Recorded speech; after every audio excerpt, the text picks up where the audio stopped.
everyone. Hope you're doing well. My name is Brandon, and I have been helping some churches with some live stream equipment, and I just want to share you a quick video showing you some of their equipment and what it's for. And if you have any questions, just let me know. First off, the camera that we purchased is a Canon Vixia HF G21. It's a good camera. It's about $1,000 right now. And it's a 1080p camera. If you don't know what that is, that's just the quality HD picture it is. I know there's 4K out there, 6K, all that kind of stuff. But for Facebook Live and YouTube right now, Facebook Live does 720p, YouTube does 1080p. And so for small churches that are doing live stream equipment, there's no reason to go out and buy a 4K camera to live stream because it's not supported right now. And so this is a good camera, good quality picture, and it's got 20x optical zoom on it. And I just want to share you a few features about it.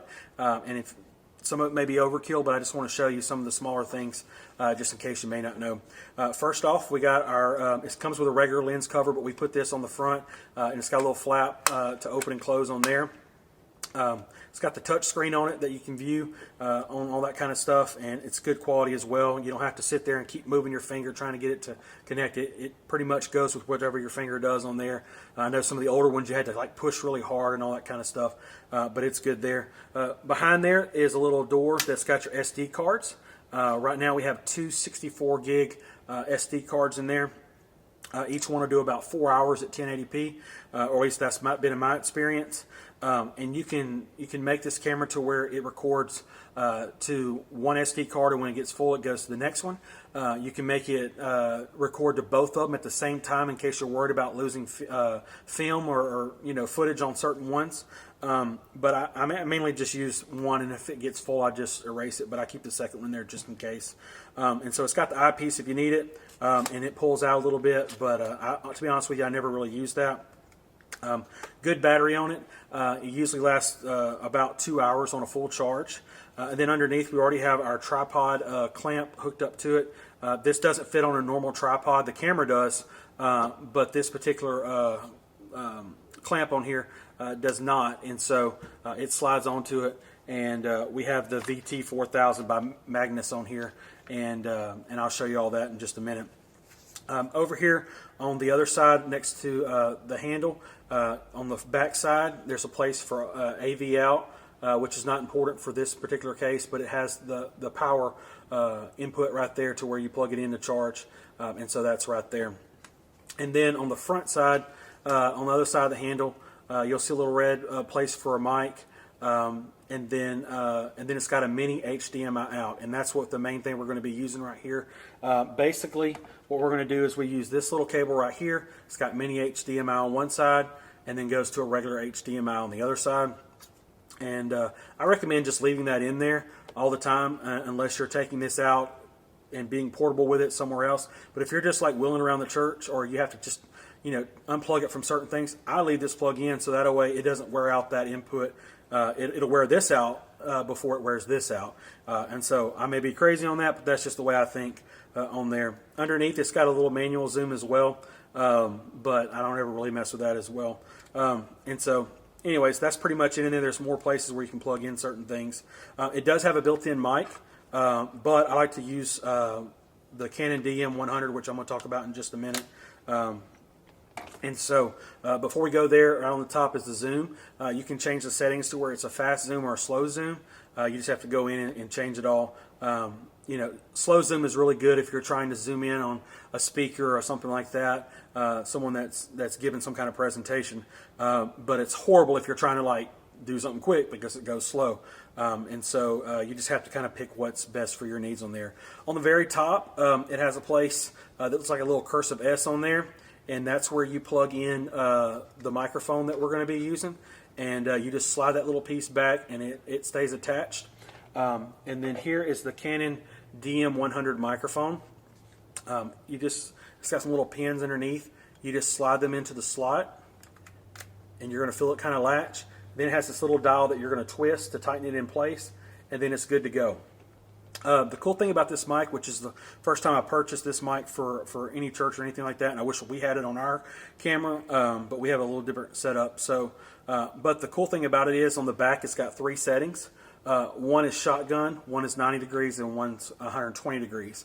Now basically what that means is if you're doing like an announcement video or some kind of interview type thing, you're going to probably most likely want it on shotgun. That means that it's picking up most of its volume out the end.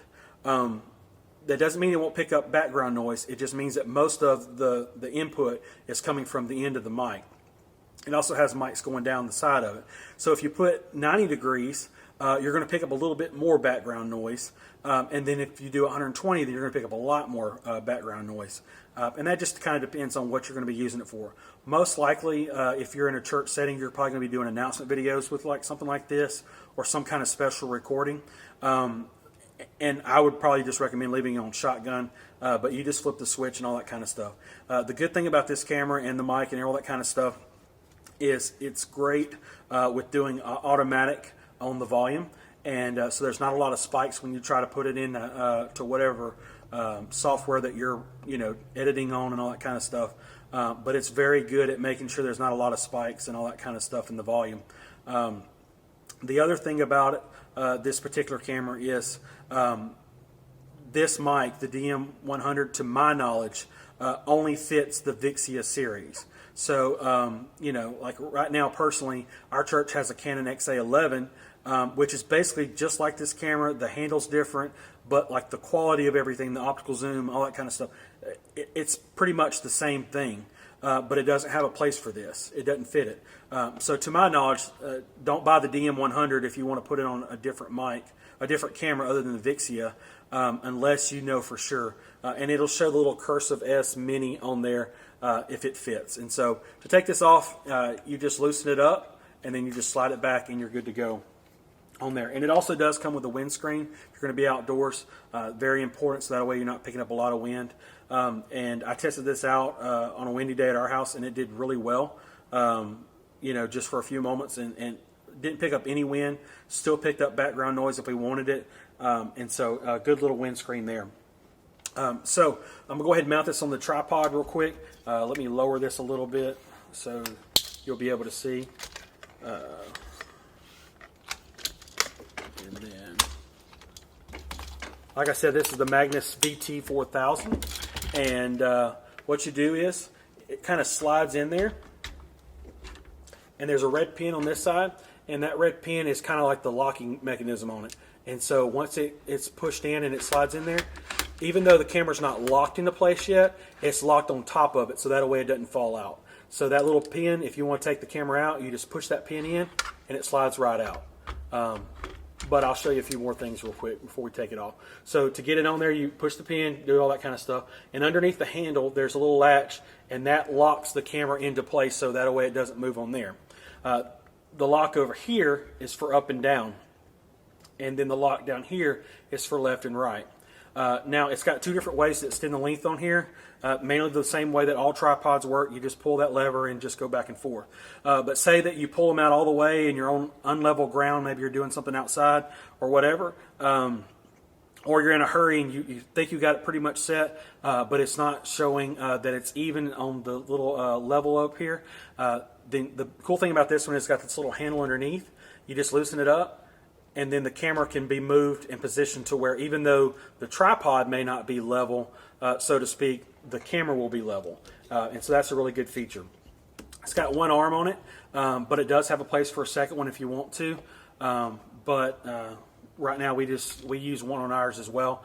It's not necessary. It's $20 more if you want it. It does look kind of cool to me, but that's there. And so one thing that I was told whenever I was doing a lot of research on live streaming stuff and I saw it on somebody's video is don't buy a really nice camera and buy a horrible tripod.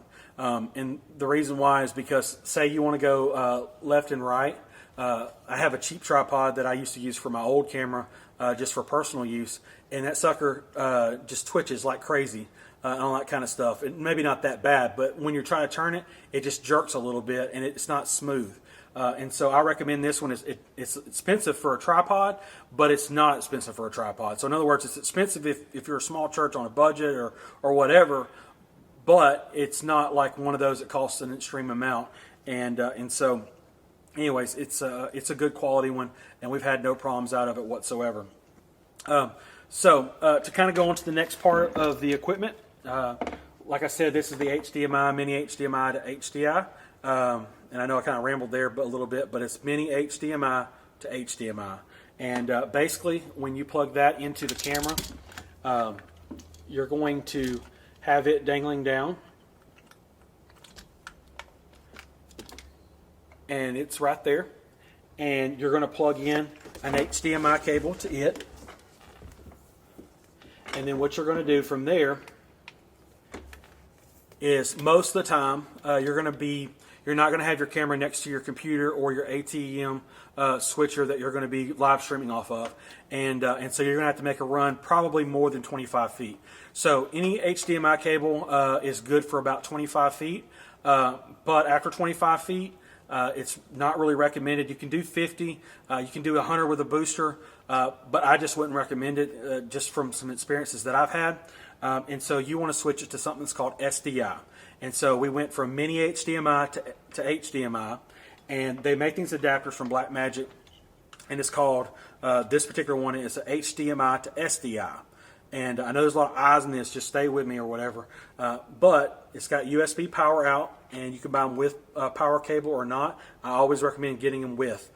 We had one experience where we tried to plug the USB into the back of a TV because it was for one of our foyer TVs, and it just kept glitching. And so it turned out it was just because we needed full power, and the USB on the back of the TV wasn't giving enough power. And so I recommend just buying them. They're about 55 bucks. But this is good for a long run. Basically, this is going to get you your footage from here to wherever you need it to go, and it's not going to have near as many problems or anything like that. So you plug in your HDMI cable into one side, and then these on this side are both SDI out, so you can plug it into either one of them. And this is an SDI cable. It looks like the old-timey coaxial cables a little bit, but it's not, and it's a lot better quality. And you're just basically going to get the cable in, and you're going to put it up against the adapter, and it's not going to go in right away because it's got a little notch in it. So you just turn the silver until you find the notch, and then it locks into place, and you're good to go. And just run this to the other side. And so basically you've made a really long HDMI cable, because on the other end you're going to have something that looks exactly like this, but instead of it being HDMI to SDI, it's going to be SDI to HDMI. So, and I know that seems like it's a lot of overkill. It's not. Do not, in my opinion, do not go buy a 100-foot HDMI cable. You are going to regret it. Even if you have a booster, even if it has a lot of good ratings on it and stuff like that, spend a little bit of extra money and go this way. These adapters are, like I said, about $55. And this cable right here, I think it's a 100-foot cable. I believe it was like $54. Some of them go up higher than that. And you can go longer distances than 100 foot with it. But it is worth the extra money. So 55 on this end, about 55 for the cable, and then 55 on the other end. And you're not going to have any problems whatsoever, in my opinion. I mean, over time you're going to have some issues, but I haven't had one yet, and we're working on 2 years. And I've had 0 issues. The only thing that we have had is every once in a while we may have a screen go out or something like that, and I don't know why. I don't understand it all. But basically all I do is unplug it and plug it right back in the same way it was. Like, I don't know if it just gets clogged up in the feed or whatever, but it works fine and we're good to go. And that very rarely happens, but that's another thing right there.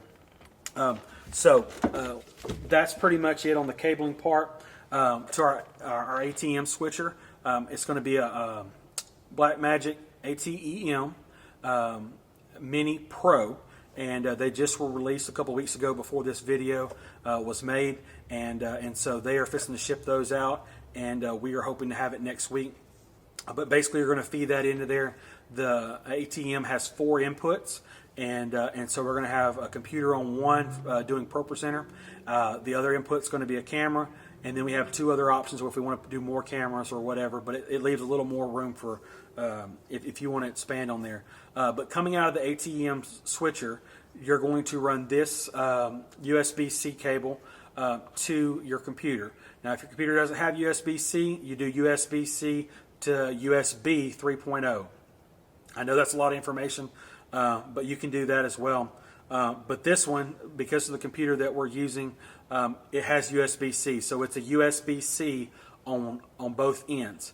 And what it does is when you plug it into the computer, it basically makes the computer think that you're using another webcam. So even though you're using a very nice switcher, good quality switcher for the price, which is like I think $600 right now, but even though you're using a really nice one and you're doing like professional grade stuff, it's faking it to being just a little small web camera. And so this is important. It's about 6 feet long, and so it's good on there. That's pretty much it on there. I'll do another video on the ATEM switcher. One last little thing is our ATEM switcher is going to be plugged in through Ethernet as well. And from what I understand on all that, which again it'll be another video, you can hit record straight from the switcher once you get it all set up. And one time you can hit record and it goes to Facebook Live or YouTube or whatever you're trying to do. And so that's pretty cool and all that kind of stuff. If you have any questions, let me know, and we'll do some other videos to help you out with the rest of the stuff. Have a great day.